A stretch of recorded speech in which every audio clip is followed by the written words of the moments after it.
And of course, there's no good time for redundancy to happen. It's no good time to lose your job at all, or even just simply having change forced upon you. But I know there's many people going through that right now, and although it may seem like one of the most challenging times you're going to face, if those of you out there who've always been harbouring a possibility, a chance that one day you may set up your own business, now this could be the perfect opportunity for that to happen. And I know that from first-hand experience. About 4 years ago, I was ready and preparing to set up my own coaching business. I'd done plenty of training. I'd started to drop 1 day a week. I was building a little bit of client base up. I just started my work with a company called Genius Within, where I was associate coach, which I still am. And I used to get asked the question so often when I'd attend our training or meet up with other coaches, which would be, when are you going to start your own coaching business? When are you going to take the leap and do it?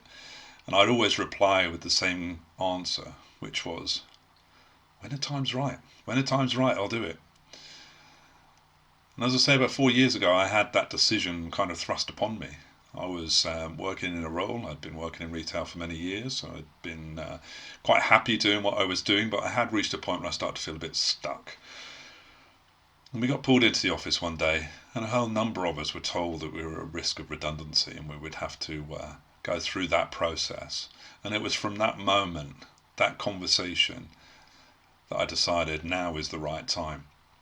And from that point, I fully committed to doing everything I needed to do to be prepared, to be ready for when that redundancy package came through, that I would be ready to set up my own business and I would be able to call myself a self-employed coach and be able to develop everything from there on. And of course it was difficult, and of course there were times where actually I wasn't sure whether I'd follow it through. Same with any small business that sets up, really. But here I am now talking to you about my experience of what happened to me when I had change forced upon me. I decided that actually it's time for me to become what I have always wanted to become, which is a coach. Now, you may not want to become a coach, you may have completely different aspirations. But the one thing I can share with you that I know that you will share with me is that once you're doing something for yourself, the passion for what you're doing increases, the love for what you're doing increases, and your desire to do more of it increases. And the potential for you to be living a life with abundance and enjoying just simply every moment that you're working without really feeling like you're working, this could be that one opportunity for you. To consider it.